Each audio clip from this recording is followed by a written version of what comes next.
Lost our way, but still we're strong. Echoes fade, a distant song. One more step and we'll. Sembari menunggu FIFA Matchday Juni, PSSI terus coba buat mengatasi segala hal terkait laga krusial kontra Cina sebelum nantinya melakukan evaluasi.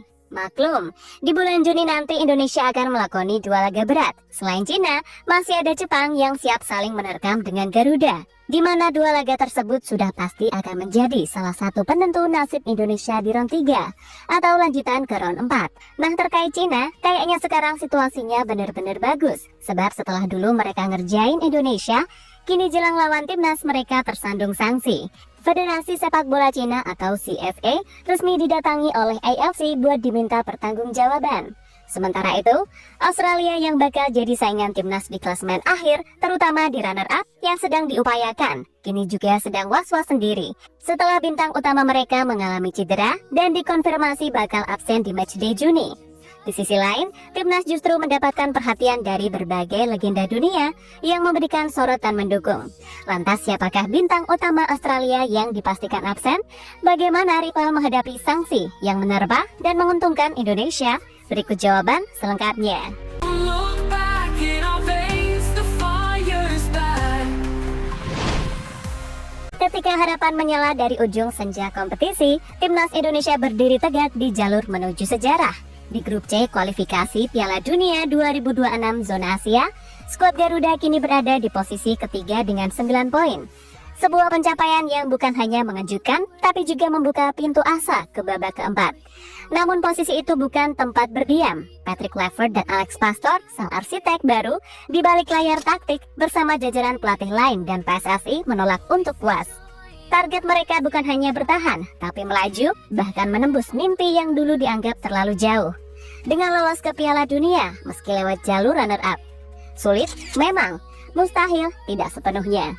Ketua Umum PSSI Erick Thohir tetap menyimpan keyakinan kunci utama ada di 2 laga krusial dengan menaklukkan Tiongkok di kandang sendiri dan mencuri poin dari raksasa Asia Jepang. Tentu, skenario ini tak berdiri sendiri. Semua juga bergantung pada langkah Australia. Jika tim Kanguru mampu mengamankan kemenangan atas Jepang dan Arab Saudi di Matchday bulan Juni, maka kalkulasi klasemen bisa berubah drastis. Dan Indonesia harus bekerja ekstra keras untuk tetap berada dalam orbit persaingan. Menariknya, bukan hanya Indonesia yang tengah bertarung melawan tekanan, tapi rival-rival di grup C pun sedang tidak berada dalam kondisi ideal. Cina misalnya, datang ke laga melawan Indonesia dengan bayang-bayang masalah.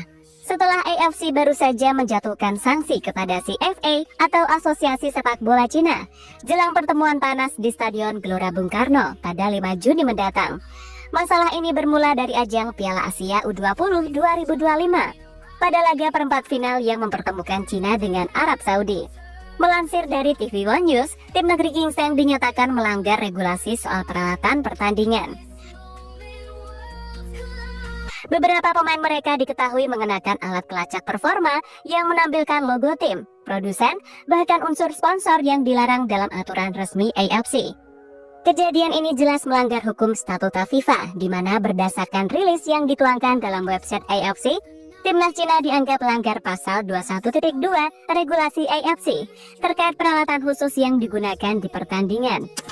Pemain terdakwa mengenakan peralatan performa dan sistem pelacak elektronik selama pertandingan yang menampilkan pengenal tim, mengenakan pabrikan, elemen dekoratif, dan atau iklan sponsor, bunyi pernyataan AFC dalam situs resminya. Akibat pelanggaran ini, AFC menjatuhkan denda sebesar $3.000 AS atau sekitar 50 juta rupiah untuk Federasi Sepak Bola Cina. Dan peringatan akan hukuman lebih berat jika kejadian serupa terulang. Hal ini menunjukkan profesionalisme dan kedisiplinan, 2 hal yang menjadi modal penting dalam pertandingan besar nanti. Dengan begini, jelas timnas Cina dalam pengawasan ketat AFC. Mereka sudah nggak bisa main drama lagi saat away ke Indonesia. Mungkin tim asuhan Branko Ivankovic dulu bisa ngerjain skuad Garuda dengan memindahkan venue pertandingan, sehingga supporter Garuda dibungkam. Tapi kini di GBK, puluhan ribu fans siap menanti.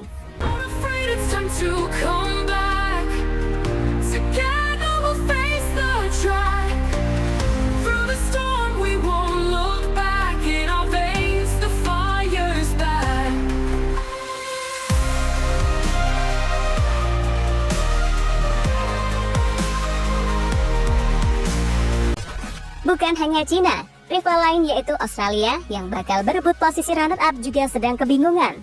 Saat di tengah perjuangan berat menuju 2 laga terakhir di grup C, Socceroos sedang goyah. Bukan karena hukuman seperti Cina, melainkan karena kehilangan pemain kunci yang tak tergantikan, yakni Jackson Irvine, sang jenderal lini tengah.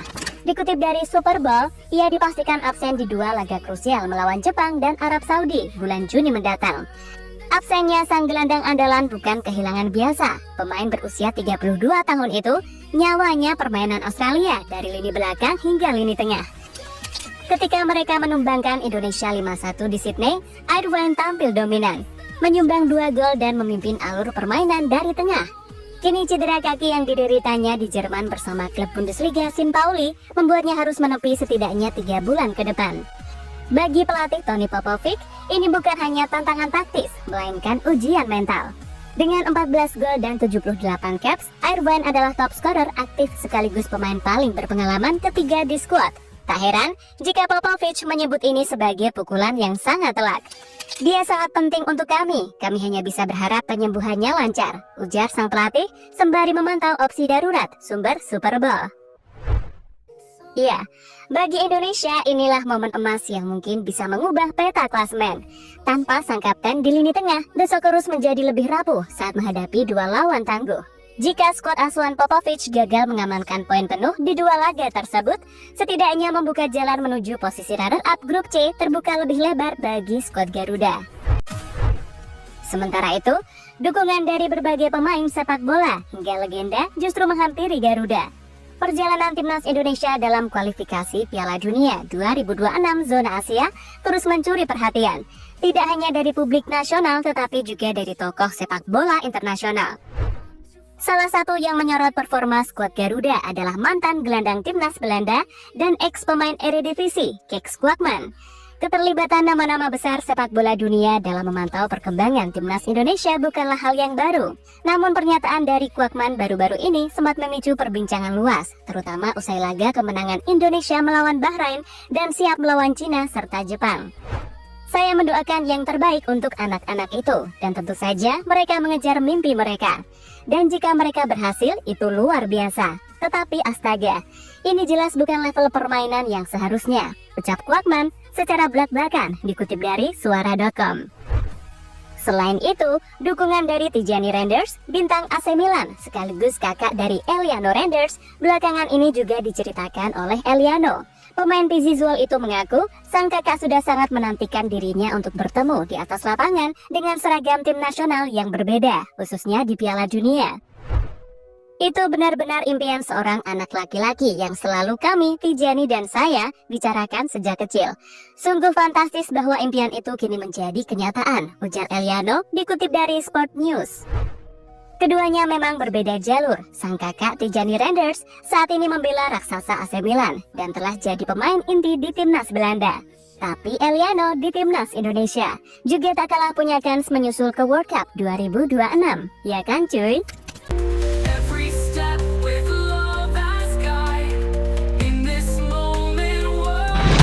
Dibentuk di Belanda, disempurnakan di Italia. Sebelum sukses seperti sekarang, Jay Idzas menempuh perjalanan panjang yang sangat rumit. Bang Jay mendapat penempaan keras dan dibentuk karakternya di Liga Belanda. Karir sepak bola Idzas dimulai dari Akademi Mivano yang berada di kampung halamannya. Moncernya performa Bang Jay di usia belia membuatnya direkrut Akademi PSV pada Juli 2009. Bersama Akademi PSV, Idzas dibentuk untuk menjadi bek tengah yang modern. Bang Jay harus melewati berbagai latihan yang sulit dengan mengasah fisik dan mental. Setelah fisiknya terbentuk di PSV, Idzas kemudian melanjutkan karirnya di Venlo. Peter Uneken selaku pelatih saat itu sangat takjub melihat kemampuan Idzas bersama Akademi Venlo. Manajer 53 tahun ini menilai Bang Jay punya potensi menjadi pemain hebat di kemudian hari. Ucapan Peter Uneken juga diamini oleh tim Wolf yang terus memantau Idzas hingga tahun 2014. Benar saja, di tahun 2023 Venezia secara berani merekrutnya. Gak disangka pemain berdarah Jawa ini langsung membawa pasukan Lagunari promosi ke Serie A. Hebatnya lagi, Bang Jay langsung bisa beradaptasi dengan gaya sepak bola di Italia. Meskipun di zona degradasi, Idzas menjadi bek paling impresif di Serie A musim ini. Terbukti dirinya berhasil melakukan 30 kali sapuan dan 3 kali menghalau bola. Idzes juga pernah membuat penyerang kenamaan di Serie A kerepotan. Dusan Vlahovic dan Lautaro Martinez pernah dibuat frustrasi menembus solidnya pertahanan Bang Jai. Kehebatan Bang Jai semakin sempurna karena punya karakter sebagai pemimpin. Gak heran Eusebio Di Francesco mempercayai Bang Jai sebagai pemegang ban kapten. Di laga teranyar kontra Torino, Idzes menjadi pemain yang punya operan sukses terbanyak. Padahal Bang Jai sempat diduga melakukan blunder yang berujung laga berakhir imbang 1-1. Namun Di Francesco justru membela anak asuhnya yang menilai penalti tersebut gak adil. Insiden yang dialami J. Idzes lagi dan lagi menunjukkan bahwa wasit tak menguntungkan kami. Coba Anda pikirkan, mau ditaruh di mana tangan Idzes dalam situasi tersebut? Hujat Di Francesco. Sudah merasakan berkah pemain keturunan. Performa cemerlang Bang Jai bersama Venezia mampu memantik perhatian dari berbagai klub besar Serie A. Mulai dari Atalanta, AC Milan, AC Monza, Napoli, sampai Inter Milan. Dari kelima klub tersebut, Bang Jai dikabarkan lebih condong untuk bergabung ke Inter Milan. Alasannya, skuad Nerazzurri mendapat dukungan penuh dari publik Giuseppe Meazza. Mereka berharap Idzes bisa berseragam biru hitam di bursa transfer musim panas mendatang. Bang Jai pun meresponsnya dengan sangat baik dan mengaku terbuka untuk hengkang dari Venezia. Ya, saya sudah siap bergabung dengan klub yang lebih besar. Akan tetapi fokus saya sekarang adalah bagaimana bisa menyelamatkan Venezia dari zona degradasi, ungkap Idzes. Harapan warga Giuseppe Meazza mengangkut Idzes memang sangat realistis. Jika ditarik dari sejarah, Inter Milan selalu punya tradisi dihuni pemain keturunan Indonesia dalam 1 dekade. Artinya Nerazzurri menjadi rumah bagi para pemain keturunan Indonesia untuk mengadu nasib. Terakhir kali ada Emil Audero Mulyadi yang di musim lalu merasakan Scudetto bersama Inter Milan. Meskipun jarang tampil, performa Emil mencuri perhatian di akhir musim. Kiper kelahiran Mataram ini memamerkan skillnya di tengah absennya Jan Sommer yang mengalami cedera. Gak heran Emil mampu mencatatkan 6 penampilannya bersama pasukan biru tua. Jauh sebelum Emil, sudah ada nama Raja Nenggolan yang lebih dahulu bermain bersama Inter Milan. Pemain keturunan Batak ini bahkan tampil dalam 41 penampilan bersama Nerazzurri. Ditambah Nenggolan juga berhasil membawa Inter Milan mengakhiri puasa gelar selama 11 tahun. Dirinya berhasil memboyong Scudetto ke Giuseppe Meazza pada musim 2020-2021. Hasilnya Idzes dinilai akan mudah beradaptasi dengan ruang ganti Inter Milan. Para fans Inter Milan pun terbuka dan sangat menantikan kehadiran Idzes. Apalagi banyak defender Nerazzurri yang saat ini nggak bisa diharapkan lantaran telah berusia uzur. Berapa cocok J. Idzes di Inter Milan? J. Idzes diyakini bakal melanjutkan tradisi pemain keturunan Indonesia di Inter Milan. Skuad La Beneamata diketahui sedang memerlukan tenaga segar di lini belakang. Apalagi manajemen ingin berburu talenta hebat yang masih berusia muda. Di bursa transfer mendatang, kami ingin menginvestasikan pemain muda yang punya potensi besar, tegas BP Marotta. Marotta menilai Bang Jai bakal cocok dengan taktik 3 back ala Simone Inzaghi. Gak cuma itu, Idzes juga tergolong ke dalam back yang modern karena lihai membangun serangan. Ex Go Ahead Eagles ini tercatat punya akurasi operan hingga 87,1%. Banyak pihak meyakini jika kemampuan Bang Jai bakal makin sempurna di Inter Milan. Pasalnya, Idzes bakal menimba ilmu dari berbagai back bintang dan berpengalaman. Beberapa di antaranya seperti Benjamin Pavard dan Alessandro Bastoni. Apalagi Simone Inzaghi menginstruksikan pemandu bakat untuk terus memantau Idzes. Dampak besar untuk sepak bola Indonesia. Rumor J. Idzes ke Inter Milan bakal membawa dampak positif untuk sepak bola Indonesia. Bek berusia 24 tahun ini akan semakin disorot apabila berhasil mentas di kompetisi Liga Champions. Kehadiran Bang Jai bakal membuat pamor darah keturunan Indonesia kembali bersinar. Pasalnya, karir para pemain keturunan Indonesia di Eropa mayoritas sudah menurun. Sebut saja oleh Romeni yang dirumorkan akan segera ditendang oleh Oxford United. Meskipun mencuri perhatian di ronde ketiga, Romeni selalu tampil apes dengan sering melakukan blunder. Salah satunya adalah mencetak gol bunuh diri ke gawang Queen's Park Rangers di bulan April kemarin. Berbeda dengan Liga Inggris, pamor pemain keturunan Indonesia di Italia justru semakin bersinar. Emil Audero Mulyadi sukses membawa Palermo dari papan bawah menuju papan atas. Gak heran publik Italia pun mulai kagum dan respect dengan bakat para pemain keturunan Indonesia. Contohnya terlihat dari fans Venezia yang mengagungkan nama Idzes sebagai penyelamat. Di sisi lain, bergabungnya Idzes ke Inter Milan juga akan membawa keuntungan bagi timnas Indonesia.